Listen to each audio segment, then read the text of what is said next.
الحمد للہ رب العالمین والصلاة والسلام علی سید الانبیاء و اشرف المرسلین سیدنا و نبینا و حبیبنا محمد وعلی آلہ و صحبہ اجمعین اما بعد فاعوذ باللہ من الشیطان الرجیم فقد لبثت فیکم عمرا من قبلہ افلا تعقلون۔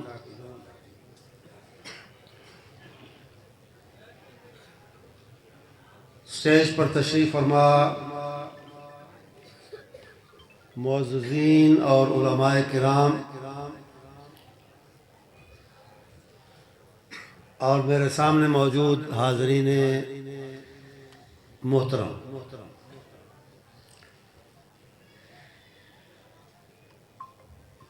محترم جناب حافظ غلام اللہ صاحب سے میں نے پوچھا کہ آج کے اس جلسے کا کانفرنس کا موضوع کیا ہے؟ انہوں نے کہا کہ کسی بھی موضوع پر بیان کریں، ویسے مین موضوع ہمارا وہ سیرت النبی ہے صلی اللہ علیہ وسلم۔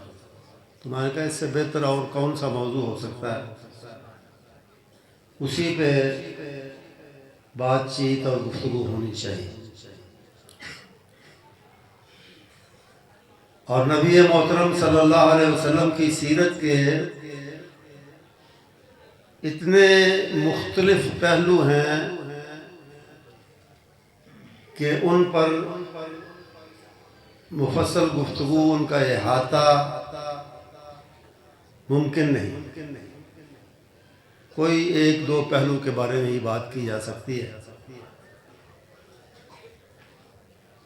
تو میں سب سے پہلے ایک چھوٹا سا نذرانہ عقیدت یاسین بلوچ صاحب کی طرح ترنم تو نہیں ہے میرے پاس،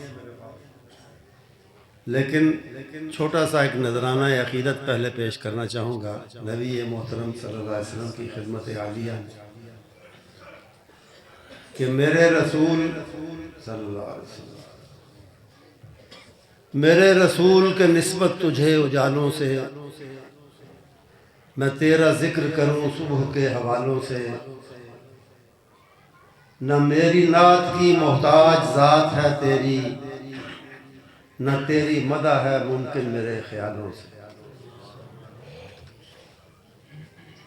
حقیقت یہ ہے کہ آپ کو اللہ تعالیٰ نے صورت اور سیرت دونوں کے کمالات عطا فرمائے کہ تیری صورت سے ہے عالم میں بہاروں کو ثبات، تیری صورت سے ہے عالم میں بہاروں کو ثبات، اور تیری سیرت کے سوا دنیا میں رکھا کیا ہے۔ میں اس حوالے سے بات کرنا چاہوں گا آج کہ عام طور پہ یہ ہوتا ہے کہ ہم کسی کی شہرت سنتے ہیں، دور سے اسے دیکھتے ہیں، اس کی شہرت سنتے ہیں، اس کی اچھائی کے بارے میں باتیں سنتے ہیں، حیران ہوتے ہیں، تعجب کرتے ہیں اس کی عظمت پر، اس کی بڑائی پر، اس کی اچھائی پر، اس کی نیکی پر، لیکن قریب آنے کا موقع ملتا ہے، قریب سے دیکھتے ہیں تو رائے بدلانا پڑتی ہے۔ قریب آ کے دیکھنے سے معلوم ہوتا ہے کہ اس میں تو دوسرے انسانوں کی طرح بہت سی خامیاں ہیں، بہت سی کوتاہیاں ہیں۔ وہ تصور جو دور سے بنا تھا وہ باقی نہیں رہتا، وہ ٹوٹ پھوٹ جاتا ہے۔ اسی لیے کہا گیا کہ دور کے ڈھول سہانے، ڈھول کی آواز قریب سے آئے تو کانوں میں پڑتی ہے اور دماغ خراب کرتی ہے، لیکن دور سے آئے تو بڑی اچھی لگتی ہے۔ نبی اکرم صلی اللہ علیہ وسلم کا معاملہ اس سے بالکل مختلف ہے۔ جن لوگوں کے درمیان رہے اور جو قریب آئے اور جنہوں نے قریب سے دیکھا، جتنا قریب آئے اتنا زیادہ متاثر ہوئے۔ یہ آپ کی سیرت کا ایک تابناک پہلو ہے، بہت سے تابناک پہلوؤں میں سے ایک پہلو ہے۔ اس کی پہلی مثال سیدہ خدیجہ الکبریٰ رضی اللہ تعالی عنہا قریب آئیں، آپ کے شب و روز کو دیکھا اور ان کی آپ کے بارے میں رائے کیا ہے، ایسٹیمیٹ کیا ہے، انہوں نے آپ کو کیسا پایا، اس کا کھل کر اظہار، اس بات کا اظہار انہوں نے سیدہ خدیجہ رضی اللہ تعالی عنہا نے اس وقت کیا جب آپ پہلی وحی آنے کے بعد کچھ پریشانی کے عالم میں گھر واپس آئے۔ بات فطری سی تھی، قدرتی سی، حیرانی اور پریشانی اس بات پہ تھی کہ ایک دور دراز اور تنہا غار جس میں اکثر جاتا ہوں اور تنہائی میں بیٹھ کے اللہ کو یاد کرتا ہوں، اس میں اچانک ایک زندہ وجود کیسے آ گیا، کہاں سے آیا، اور پھر اس نورانی وجود کا اصرار کہ اقرا اقرا پڑھو پڑھو، اور پھر اس نے مجھے پڑھایا، حالانکہ میں پڑھا ہوا نہیں ہوں۔ یہ حیران کن بات بھی تھی، پریشانی بھی تھی۔ پریشانی اس بات کی بھی تھی کہ فرشتے کی گفتگو سے، ان کی بات سے لگتا یہ تھا کہ بہت بڑی کوئی عظیم ذمہ داری سر پر پڑنے والی ہے، اس کو کیسے ادا کروں گا، کیا ہوگا۔ اس پریشانی کے عالم میں آئے تو آپ کی انیسہ، آپ کی دلدار اور دل نواز اس خاتون نے، جن کی عظمت کو سلام ہی کیا جا سکتا ہے، انہوں نے آپ کی تسلی کے لیے کچھ الفاظ کہے جو صحیح بخاری دوسری احادیث کی کتابوں میں موجود ہیں۔ ایک ایسٹیمیٹ دیا اپنا، آپ کے بارے میں اپنی رائے دی، آپ کو مطمئن کرنے کے لیے، تسلی دلانے کے لیے، دینے کے لیے کہ اِنَّكَ تَحْمِلُ الْقَلْبَ وَتَكْسِبُ الْمَعْدُومَ وَتُقْرِئُ الضَّيْفَ وَتُعِينُ عَلَى نَوَائِبِ الْحَقِّ، کہ آپ تو اپنا نہیں دوسروں کا بوجھ اٹھانے والے ہیں،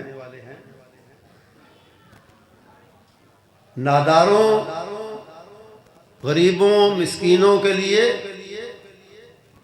کماتے آپ ہیں، کھاتے وہ ہیں، اپنی کمائی میں سے ان کا حصہ نکالتے ہیں، مہمان نواز بھی ہیں اور مصیبت زدگان کی آگے بڑھ کے مدد کرتے ہیں۔ یہ آپ کی خصوصیات اس شخصیت نے بیان کی جنہوں نے بہت قریب سے آپ کو دیکھا ہے۔ دوسری مثال ایک اور ام المومنین میں سے، امہات المومنین میں سے ایک اور ہماری ماں سیدہ عائشہ صدیقہ رضی اللہ تعالی عنہا کی ہے۔ انہوں نے ایک جملے میں، چھوٹے سے جملے میں آپ کی عادات مبارکہ، آپ کی سیرت، آپ کی زندگی کا خلاصہ، مغز اور نچوڑ بیان کر دیا۔ پوچھنے والے نے پوچھا، وہ آپ کا عزیز تھا بھانجا، پوچھا کہ کچھ ہمیں نبی اکرم صلی اللہ علیہ وسلم کے اخلاق عالیہ کے بارے میں، عادات کے بارے میں، سیرت کے بارے میں بتائیں۔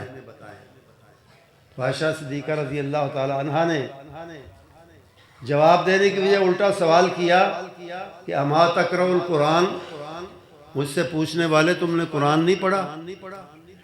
وہ حیران ہوا کہ یہ کیا سوال ہے، میں پوچھ رہا ہوں آپ کی سیرت کے بارے میں، آپ کہتی قرآن نہیں پڑھا۔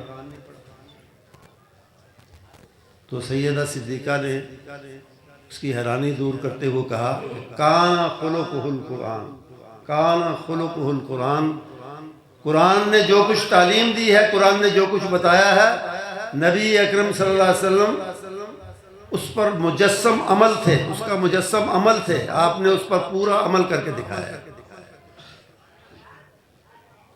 ہمارے جیسے عام مولویوں کی طرح نہیں کہ وہ مشہور ہے کہ مولوی کہتا کچھ اور ہے، کرتا کچھ اور، جو کہا اس پر اس سے زیادہ عمل کیا۔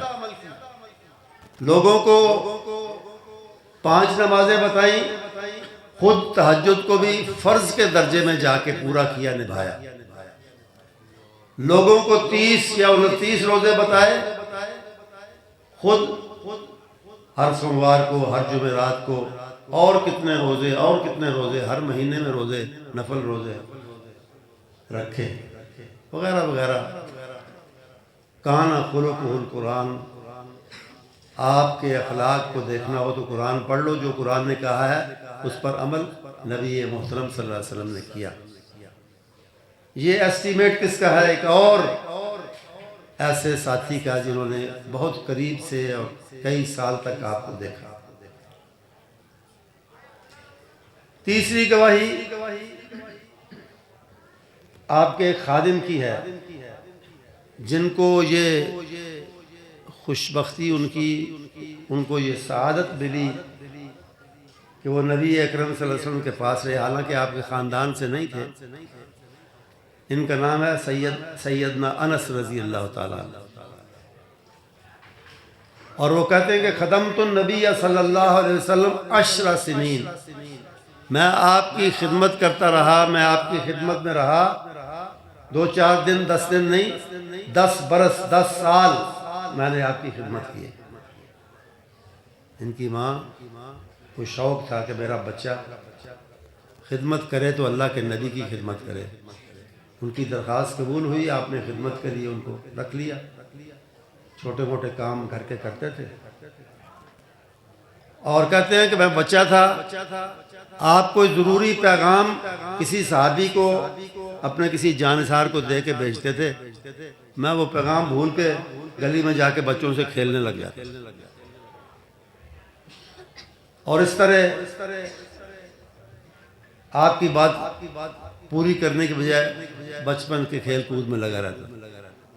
کئی اس کی مثالیں میری زندگی میں تھی، لیکن نبی کریم صلی اللہ علیہ وسلم کہ ان 10 برسوں کے بارے میں کہتے کیا ہیں؟ فما قال علی افن قطو، مجھے مارنا، میری گستاخیوں پر، میری نافرمانیوں پر، میری بھول چوک پر مارنا، سزا دینا تو بڑی دور کی بات ہے، آپ نے کبھی مجھے ڈانٹا بھی نہیں، مجھے اف تک نہیں کہا۔ یہ آپ کے اخلاق عالیہ ہیں، انک لعلی خلق عظیم۔ اور یہ چند شہادتیں ہیں، گواہیاں ہیں ان لوگوں کی جنہوں نے دور سے نہیں، بہت قریب آ کے آپ کو دیکھا۔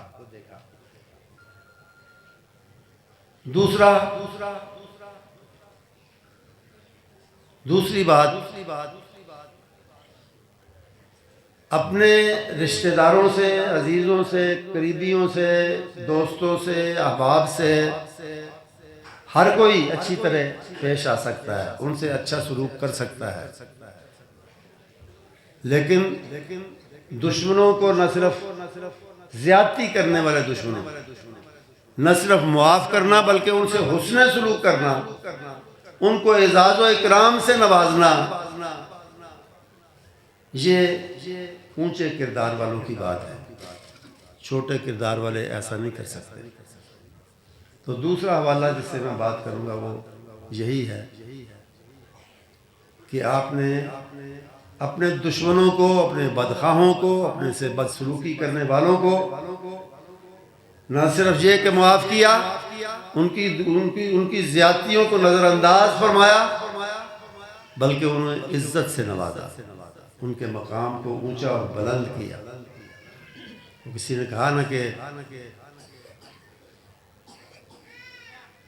دشمنوں کو بھی دعاؤں سے نوازا تو نے، دشمنوں کو بھی دعاؤں سے نوازا تو نے، دوستوں تک ہی نہ محدود رہا تیرا کرم، خود ہے قرآن میں اللہ ثنا خواں تیرا، کیا کوئی اور کرے گا تیری توصیف رقم۔ اور اس کی بھی بہت سی مثالیں ہیں۔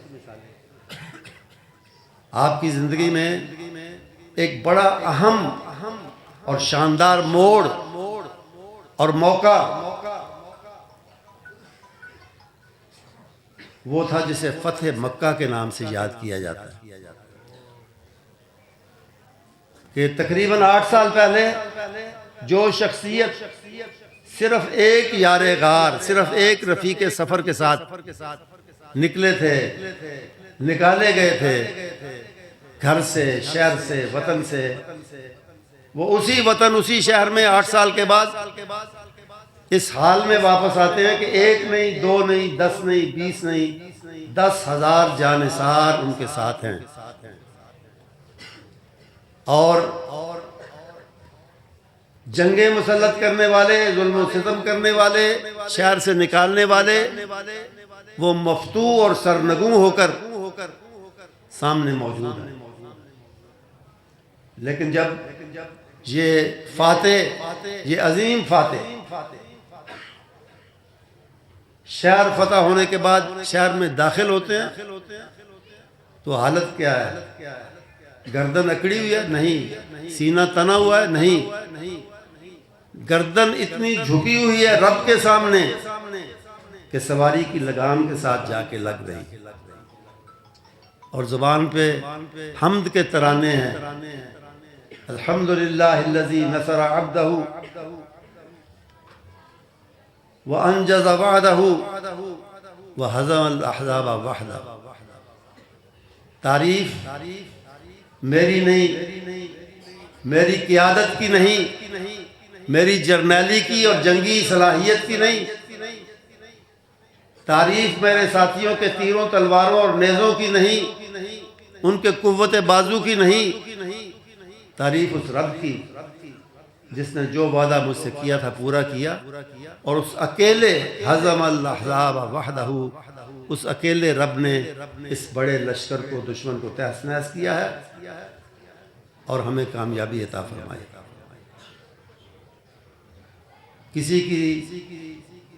کسی سردار کی زبان سے نکلا الیوم یوم الملحمہ، آج کا دن خونریزی اور بدلے لینے کا دن ہے، آج ہم ان قریشیوں سے، ان کافروں سے سارے حساب صاف کریں گے۔ آپ نے فرمایا اس کو قیادت سے ہٹا دو، اس سے جھنڈا لے لو،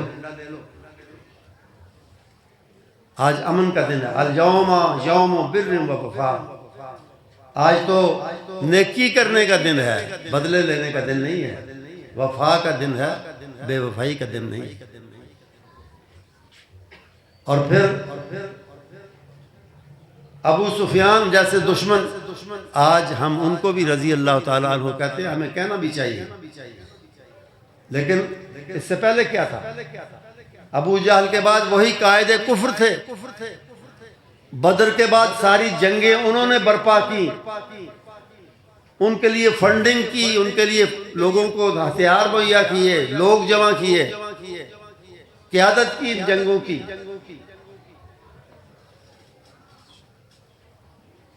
ان کو تو سزا ملنی چاہیے تھی، اور بہت بڑی سزا ملنی چاہیے تھی ساری عداوت کی، مخالفتوں کی، جنگوں کی، لیکن ہوا کیا؟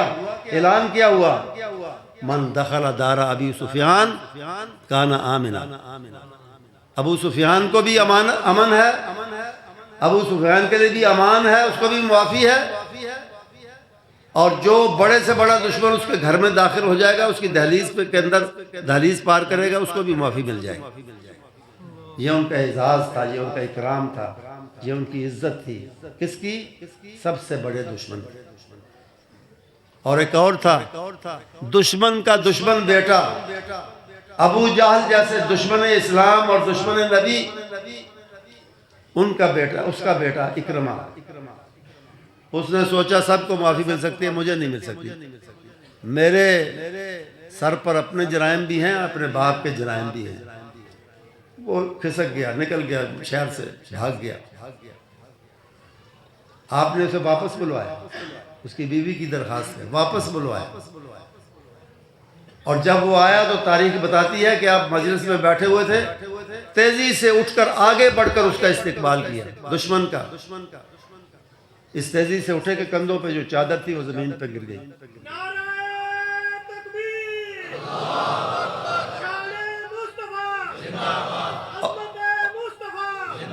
اور زبان پر الفاظ کیا تھے؟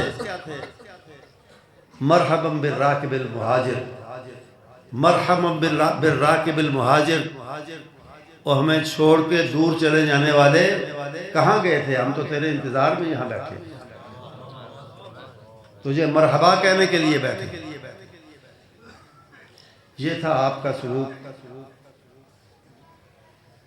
کس سے؟ اپنے دشمنوں سے، شدید ترین دشمنوں سے۔ اور پھر وہ بھی آیا جس نے بہت ہی دکھایا تھا آپ کے دل کو، بہت ہی دکھایا تھا جنگ احد کے موقع پہ۔ اس کا نام ہے وحشی، اور اس نے سید الشہداء حضرت حمزہ رضی اللہ تعالیٰ عنہ کو شہید کیا تھا، دور سے ایک ہتھیار تھا۔ اور سید الشہداء سے آپ کا رشتہ اور تعلق کیا تھا؟ سب جانتے ہیں وہ آپ کے چچا تھے، لیکن کم لوگ جانتے ہیں کہ وہ چچا ہونے کے ساتھ آپ کے خالہ زاد بھائی بھی تھے۔ آپ کے دادا عبد المطلب نے ایک شادی کی تھی آپ کی والدہ آمنہ کی ایک کزن سے، وہ حضرت حمزہ کی والدہ تھی، تو خالہ زاد اس طرح بنتے تھے۔ پھر عمر میں تھوڑا فرق تھا، اس لیے وہ آپ کے بڑے پکے دوست بھی تھے، دوستانہ تعلق بھی ان کے ساتھ تھا۔ اور سب سے بڑی بات، وہ آپ کے جانثار تھے، آپ کے دین کے جانثار۔ یہ سارے تعلقات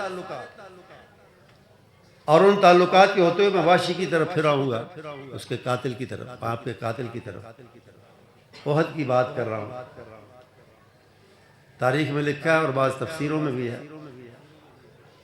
کہ جب سیدنا شہداء کو، سیدنا حمزہ سید الشہداء کو شہید کیا گیا، اور شہید کرنے کے بعد ہند نے، جو اسی ابو سفیان کی بیوی تھی، اس کو بھی معافی مل گئی بعد میں، وہ بعد کی بات ہے، تو ہند نے جوش انتقام میں کہ اس نے ہمارے بدر میں ہمارے عزیزوں کو قتل کیا تھا، اس نے آپ کے پیٹ کو چاک کیا، سینے کو چھلنی کیا، اعضائے رئیسہ، دل، جگر وغیرہ نکالے، اور جوش انتقام میں ان کو چبایا، کچا چبایا۔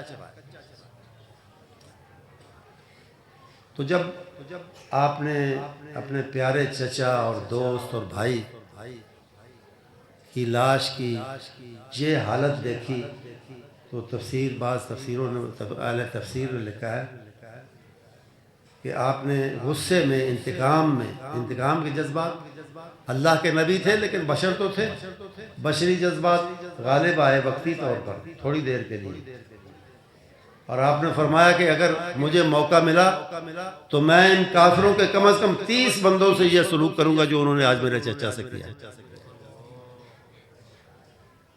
بات کہنے کی دیر تھی، اوپر سے حکم آ گیا، آیات آ گئی، وَإِنْ عَاقَبْتُمْ فَعَاقِبُوا بِمِثْلِ مَا عُوقِبْتُمْ بِهِ، اگر انتقام لینا ہے تو اسی حد تک لے سکتے ہو جس حد تک تم پر زیادتی ہوئی، اس سے زیادہ نہیں۔ ایک کے بدلے 30 نہیں، ایک کے بدلے 1 ہوتا ہے۔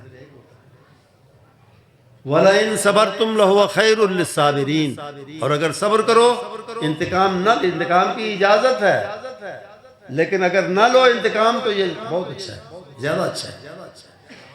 اور پھر آپ کے لیے خصوصی حکم، وَاصْبِرْ وَمَا صَبْرُكَ إِلَّا بِاللَّهِ، آپ کو چونکہ اخلاق عالیہ کے سب سے اونچے درجے پہ لے کے جانا ہے، اس لیے آپ تو صبر ہی کریں، آپ انتقام نہ لیں۔ آپ نے وہیں کھڑے کھڑے کہا، ابھی میں نے 1 کے بدلے 30 کہا تھا، میرے رب نے مجھے منع کیا ہے، اب میں کہتا ہوں کہ میں 1 کے بدلے 1 سے بھی ایسا سلوک نہیں کروں۔ تو یہ ہند بھی آئی، وہ وحشی بھی آیا جس نے شہید کیا تھا، ہند کو بھی معافی ملی۔ کتنا بڑا جرم تھا، شہید کرانے والی یہی تھی، اس نے معاوضے پر وحشی کو انگیج کیا تھا، لیا تھا، اور اسے انعام دیا تھا، اس کا جرم بھی معاف ہوا۔ وحشی کو آپ نے صرف اتنا کہا، وہی بشری جذبات، آپ نے کہا کہ پہلے وہ آیا منہ لپیٹا ہوا آپ کی مجلس میں بیٹھا، اور جیسے کوئی عام بندہ مسئلہ پوچھتا ہے کہ جی میں نے پوچھنا ہے، کیا پوچھنا ہے؟ آپ کا دین کو قبول کر لے اور اپنے جرم سے معافی طلب کرے اور جرم اس کا بہت بڑا ہو تو پھر بھی اسے معافی مل سکتی ہے۔ آپ نے کہا مل سکتی ہے۔ الاسلام یہدم ما کان قبلہ، اسلام لانے سے گناہ ویسے ہی معاف ہو جاتا ہے، اگر معافی باقاعدہ کو طلب کرے یا اللہ سے مانگے تو مل جاتی ہے۔ تو پھر اس نے کہا کہ خواہ وہ آپ کے چچا کا قاتل ہو، تو آپ نے کہا واشی ہو، منہ لپیٹا ہوا، تو اس نے کہا جی واشی۔ آپ نے کہا ٹھیک ہے تمہیں معافی ہے، ایک مہربانی مجھ پر کرنا، میری مجلس میں آؤ تو میرے سامنے نہ بیٹھنا، مجھے اپنا چچا یاد آیا ہے۔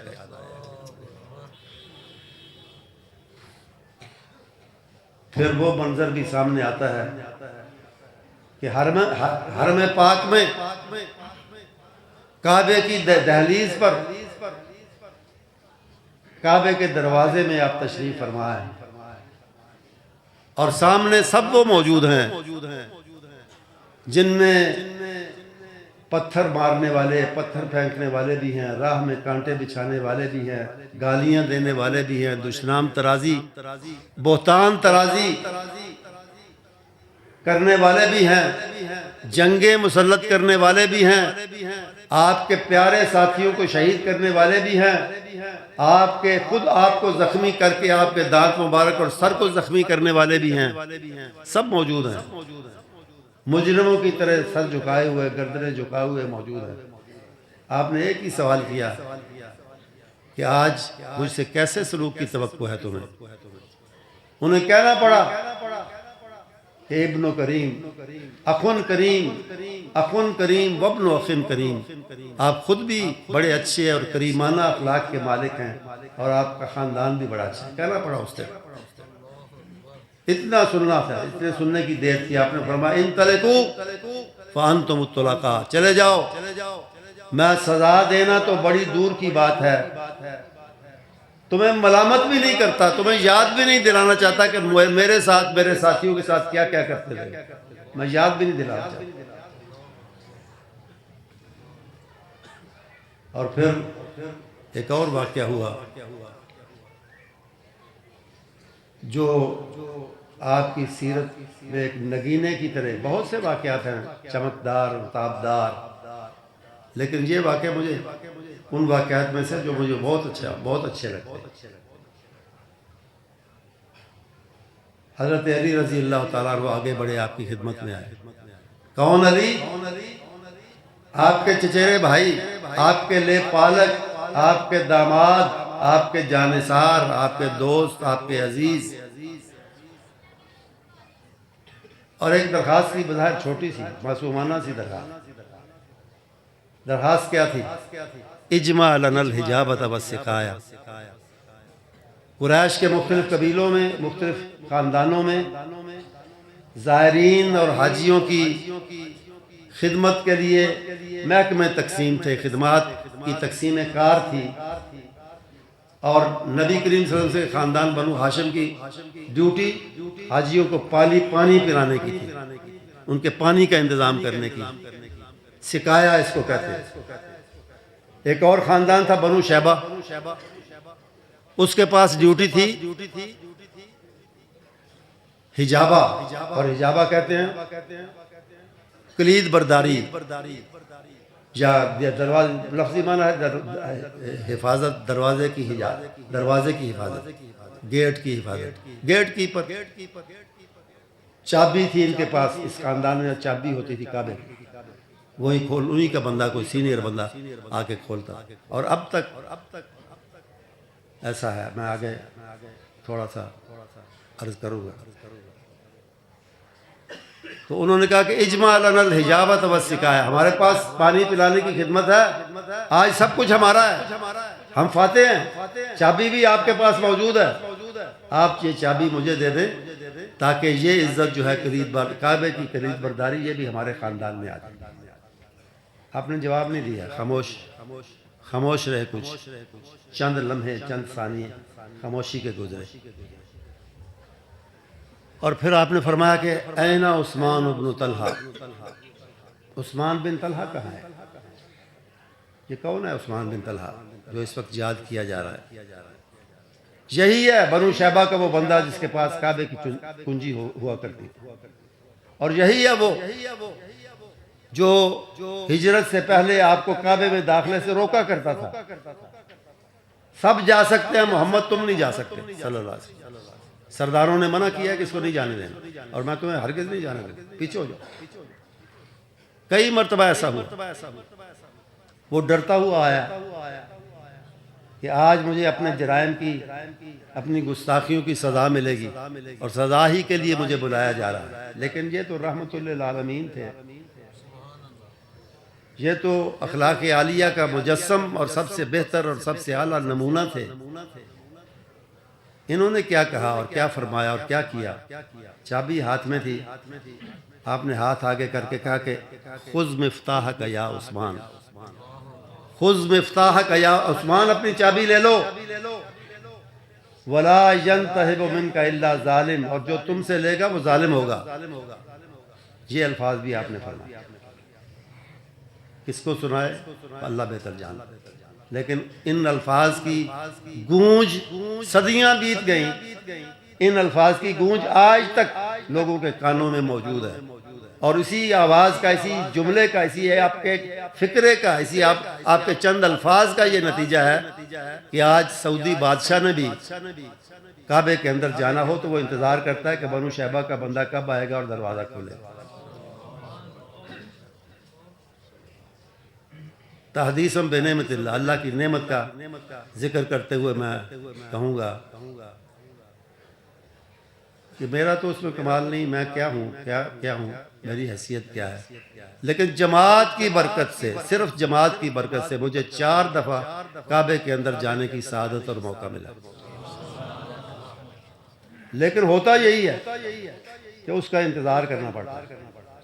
ایک دفعہ مجھے یاد ہے، ہمیں لے کے گئے، گروپ تھا ہمارا، مختلف ملکوں کے لوگ، تو کہ جی آپ کو کعبے کے اندر لے کے جائیں گے، حرم میں لا کے بٹھا دیا۔ فجر کے بعد بیٹھے ہیں، اشراق کا ٹائم ہو گیا، بیٹھے ہیں، اشراق کے بعد اور کوئی پون گھنٹہ بلکہ گھنٹہ گزر گیا، بیٹھے ہیں۔ میرے ساتھ انگلینڈ سے آئے ہوئے پارلیمنٹ کے ایک ممبر تھے، جیسے ہم اپنے سینٹ کو کہتے ہیں جی ایوان بالا، تو وہاں ایک عام پارلیمنٹ ہے، ایک ہاؤس آف لارڈز ہے، ایوان بالا، اس کے رکن تھے۔ وہ پاکستانی اوریجن کے ہیں، یہاں سے چلے گئے، وہاں آباد ہوئے، وہاں ان کے آبا و اجداد، باپ یا دادا، اور وہ وہاں کی سیاست میں آئے اور پھر وہ ہاؤس آف لارڈز کے ممبر۔ وہ میرے ساتھ بیٹھے تھے، وہ کہنے لگے کہ مجھے واش روم جانے کی حاجت ہے، تو لیکن میں اٹھوں گا نہیں، پتہ نہیں بابا وہ کس وقت آ جائے، لاٹھی ٹیکتے ہوئے، چابی والا بابا، تو وہ کھولے گے دروازہ، میں پیچھے نہ رہ جاؤں۔ میں نے کہا لاٹ صاحب آپ کی تو نماز نہیں، اندر جا کے جو نفل پڑھنے نماز، آپ کی نماز ہی نہیں ہوگی، آپ کو اگر حاجت ہے پیشاب وغیرہ۔ انہوں نے کہا میں جاؤں گا، میں یہی بیٹھوں، نماز ہو یا نہ ہو، میں نے کعبے کے اندر۔ تو یہ حالت، بالآخر وہ آیا بوڑھا خدا خدا کر کے، تو اس نے دروازہ کھولا، پھر ہم اندر گئے۔